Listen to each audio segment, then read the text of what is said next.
ನಮಸ್ತೆ ಸ್ನೇಹಿತರೆ, ನಾನು ನಿಮ್ಮ ರೇಖಾ ಕನ್ನಡತಿ. ಇಂದು ನಾವು 10ನೇ ತರಗತಿಯ ಪದ್ಯವಾದಂತಹ ನಿಟ್ಟೋಟದಲ್ಲಿ ಹಾಯ್ದನು ಬಿಟ್ಟ ಮಂಡೆಯಲ್ಲಿ ಎಂಬ ಭಾಗವನ್ನು ನೋಡೋಣ. ಇಲ್ಲಿ ಈ ಪದ್ಯ ಭಾಗವನ್ನು ಬರೆದವರು ಕುಮಾರವ್ಯಾಸ. ಕುಮಾರವ್ಯಾಸ ಅವರನ್ನು ನಾರಾಯಣಪ್ಪ ಅಂತ ಕೂಡ ಕರೀತಾರೆ. ಇದು ಅವರ ಮೂಲ ಹೆಸರು. ಊರು ಗದುಗಿನ ಕೋಳಿವಾಡ. ಇವರ ಒಂದು ಕಾಲಮಾನ 1430. ಕುಮಾರವ್ಯಾಸನು ಕರ್ನಾಟ ಭಾರತ ಕಥಾಮಂಜರಿ ಅಥವಾ ಗದುಗಿನ ಭಾರತ ಎಂಬ ಶ್ರೇಷ್ಠ ಕಾವ್ಯವನ್ನು ಬರೆದಿರೋದ್ರಿಂದ ಇವರನ್ನು ಕುಮಾರವ್ಯಾಸ ಅಂತ ಕೂಡ ಕರೀತಾರೆ. ಐರಾವತ ಅನ್ನೋದು ಇವರ ಕೃತಿ ಅಂತ ಹೇಳಲಾಗಿದೆ.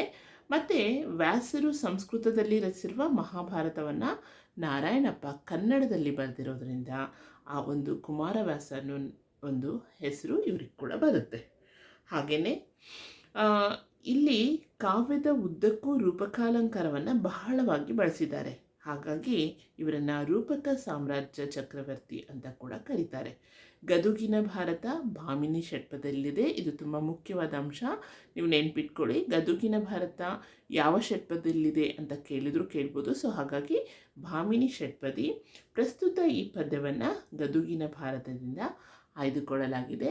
ಈ ಒಂದು ಸಂದರ್ಭ ಅಂದರೆ ಈ ಒಂದು ಕಥಾ ಭಾಗ ಯಾವ್ದು ಸಂದರ್ಭ ಅಂತ ನೀವು ನೋಡಿದ್ರೆ, ಪಾಂಡವರು 12 ವರ್ಷ ವನವಾಸವನ್ನು ಪೂರೈಸಿ ವಿರಾಟ ರಾಜನ ಮತ್ಸ್ಯ ವೇಷದಲ್ಲಿ ವೇಷ ಮರೆಸಿಕೊಂಡು 1 ವರ್ಷದಿಂದ ಅಜ್ಞಾತವಾಸ ನಡೆಸುತ್ತಿರುತ್ತಾರೆ. ಈ ಸಂದರ್ಭದಲ್ಲಿ ಭೀಮನಿಂದ ಕೀಚಕನ ವಧೆ ಆಗುತ್ತೆ.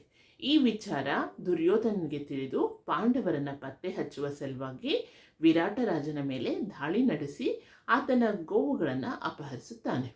ಆಗ ವಿರಾಟನ ಮಗನಾದ ಉತ್ತರ ಕುಮಾರನು, ನನ್ನ ಸಾಮರ್ಥ್ಯಕ್ಕೆ ತಕ್ಕನಾದ ಒಬ್ಬ ಒಳ್ಳೆಯ ಸಾರಥಿ ಸಿಕ್ಕಿದ್ದರೆ ಕುರು ಸೈನ್ಯವನ್ನು ಬಗ್ಗು ಬಡಿದು ಗೋವುಗಳನ್ನು ಬಿಡಿಸಿ ತರುತ್ತಿದ್ದೆ ಎಂದು ಚಡಪಡಿಸುತ್ತಾ ಹೆಂಗಳೆಯರ ಮುಂದೆ ಜಂಬ ಕೊಚ್ಚಿಕೊಳ್ಳುತ್ತಾನೆ.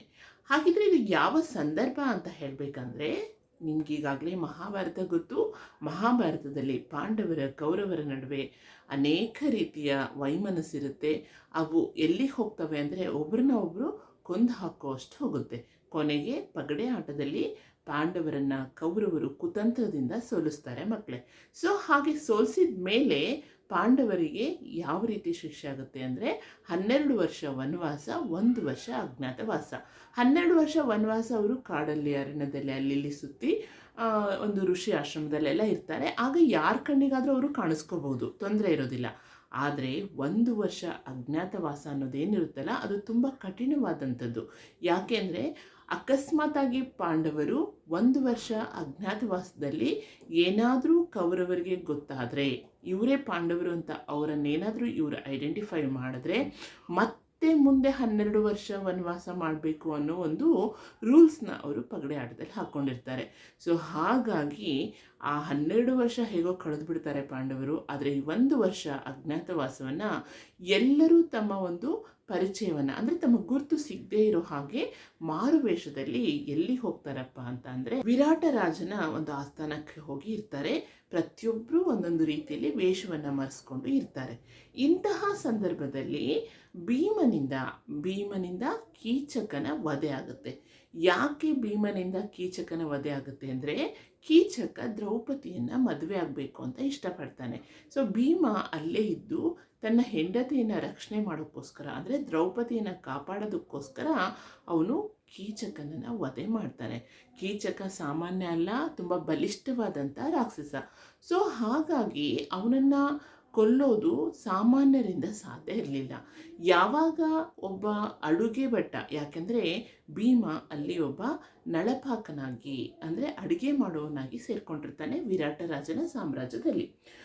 ಇಂಥ ಒಬ್ಬ ಅಡುಗೆ ಮಾಡ್ತಕ್ಕಂತಹ ವ್ಯಕ್ತಿ ಕೀಚಕನನ್ನು ಕೊಲ್ತಾನೆ ಅಂತ ಅಂದರೆ ಯಾರಿಂದನೂ ನಂಬೋಕೆ ಸಾಧ್ಯ ಆಗೋದಿಲ್ಲ. ಆಗ ದುರ್ಯೋಧನಿಗೆ ಡೌಟ್ ಬರುತ್ತೆ. ಹಾಗಿದ್ರೆ ಎಲ್ಲೋ ಒಂದು ಕಡೆ ಅವನಿಗೆ 6th ಸೆನ್ಸ್ ವರ್ಕ್ ಮಾಡುತ್ತೆ. ಅಂದರೆ ಮೋಸ್ಟ್ಲಿ ಪಾಂಡವರೇನಾದರೂ ವಿರಾಟ ರಾಜನ ಆಸ್ಥಾನದಲ್ಲಿದ್ದಾರಾ? ಹಾಗಾಗಿ ದುರ್ಯೋಧನ ಏನು ಮಾಡ್ತಾನೆ ಮಕ್ಕಳೇ, ಸೀದಾ ವಿರಾಟ ರಾಜನ ಮೇಲೆ ದಾಳಿ ನಡೆಸ್ತಾನೆ. ಅಲ್ಲಿರ್ತಕ್ಕಂಥ ಗೋವುಗಳನ್ನು ಅಪಹರಿಸಿದ ಮೇಲೆ ಇಲ್ಲೇನಾಗುತ್ತೆ, ವಿರಾಟ ರಾಜನ ಮಗನಾದಂತಹ ಉತ್ತರ ಕುಮಾರನು, ಅಯ್ಯೋ ನನಗೇನಾದರೂ ಒಬ್ಬ ಒಳ್ಳೆ ಸಾರಥಿ ಅಂದರೆ ಕುದುರೆ ಓಡಿಸೋನನ್ನು ಸಾರಥಿ ಅಂತ ಹೇಳ್ತೀವಿ. ನೋಡಿ, ಕೃಷ್ಣ ಪರಮಾತ್ಮ ಕೂಡ ಅರ್ಜುನನಿಗೆ ಸಾರಥಿಯಾಗಿದ್ದ ಮಕ್ಕಳೇ. ಸೊ ಹಾಗಾಗಿ ಇಲ್ಲಿ ಸಾರಥಿ ಅನ್ನೋದು ತುಂಬ ಪ್ರಮುಖವಾದಂತಹ ಸ್ಥಾನ ಪಡೆಯುತ್ತೆ. ಯಾಕೆಂದರೆ ಸರಿಯಾದ ಸಂದರ್ಭದಲ್ಲಿ ರಣರಂಗದಲ್ಲಿ ಕುದುರೆಗಳನ್ನು ಓಡಿಸ್ತಾ ಶತ್ರುಗಳಿಂದ ತಪ್ಪಿಸ್ಕೋಬೇಕಾಗಿರೋದು ಯಾರು? ಸಾರಥಿ ಕೈಯಲ್ಲಿರುತ್ತೆ. ಹಾಗಾಗಿ ನನಗೊಬ್ಬ ಒಳ್ಳೆ ಸಾರಥಿ ಇದ್ದಿದ್ರೆ ನಾನು ಇಷ್ಟೊತ್ತಿಗೆ ಆ ದುಷ್ಟರನ್ನು ಸದ್ದೆ ಬಡಿತಿದ್ದೆ, ಬಗ್ಗು ಬಡಿತಿದ್ದೆ, ಗೋವುಗಳನ್ನು ಬಿಡಿಸ್ಕೊಂಡು ಬರ್ತಿದ್ದೆ ಅಂತ ಹೇಳಿ ಅಲ್ಲಿರ್ತಕ್ಕಂಥ ಎಲ್ಲ ಹೆಣ್ಮಕ್ಳ ಮುಂದೆ ಜಂಬ ಕೊಚ್ಕೋತಿರ್ತಾನೆ. ಯಾರು? ಉತ್ತರ ಕುಮಾರ. ಸೊ ಆಗ ಸೈರಂಧ್ರಿಯು ಬೃಹನ್ನಳೆಯ ವೇಷದಲ್ಲಿದ್ದ ಅರ್ಜುನನನ್ನು ಸಾರಥಿಯಾಗಲು ಒಪ್ಪಿಸುತ್ತಾಳೆ. ನೋಡಿ, ಆಗ ಸೈರಂಧ್ರಿ ಅಂದರೆ ಯಾರು ಗೊತ್ತಾ? ದ್ರೌಪದಿ. ಅವಳು ಒಂದು ಮಾರು ವೇಷದಲ್ಲಿ ಅಲ್ಲಿ ಇರ್ತಾಳೆ. ಬೃಹನ್ನಡೆ. ಸೊ ಆಗ ಅರ್ಜುನನ ಸಾರಥ್ಯದಲ್ಲಿ ರಥವು ರಣರಂಗದತ್ತ ಸಾಗುತ್ತೆ. ಉತ್ತರ ಕುಮಾರನು ಕೌರವನ ಸೇನೆಯನ್ನು ನೋಡಿ ಹೆದರುತ್ತಾ ರಥದಿಂದ ಇಳಿದು ಓಡಲು ಯತ್ನಿಸುತ್ತಾನೆ. ಆತನಿಗೆ ಧೈರ್ಯ ತುಂಬಿ ಅರ್ಜುನ ತಾನೇ ಯುದ್ಧಕ್ಕೆ ನಿಲ್ಲುತ್ತಾನೆ. ಉತ್ತರನು ರಣರಂಗದಲ್ಲಿ ಕುರು ಸೇನೆ ನೋಡಿ ಹೆದರುತ್ತಾ ಹೀಗೆ ಹೇಳುತ್ತಾನೆ.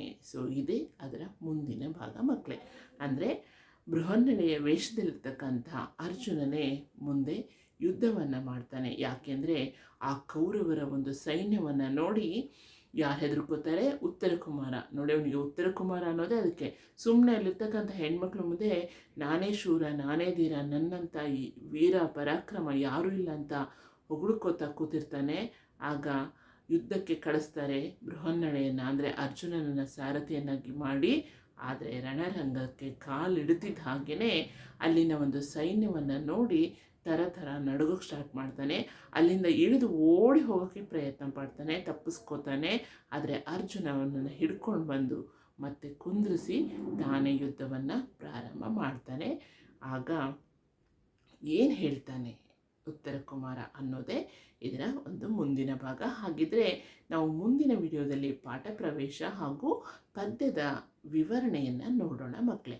ನಿಮಗೆಲ್ಲ ಈ ವಿಡಿಯೋ ಇಷ್ಟ ಆಗಿದೆ ಅಂದ್ಕೊಂಡಿದ್ದೀನಿ. ಇಷ್ಟ ಆಗಿದರೆ ಖಂಡಿತ ಲೈಕ್ ಮಾಡಿ, ಶೇರ್ ಮಾಡಿ. ಯಾರು ಫಸ್ಟ್ ಟೈಮ್ ನೋಡ್ತಾ ಇದ್ದೀರೋ ಅವರು ಈ ಚಾನೆಲ್ನ ಸಬ್ಸ್ಕ್ರೈಬ್ ಮಾಡಿ. ಮತ್ತೆ ಮುಂದಿನ ವಿಡಿಯೋದೊಂದಿಗೆ ಸಿಗ್ತೀನಿ. ನಮಸ್ತೆ ಸ್ನೇಹಿತರೆ.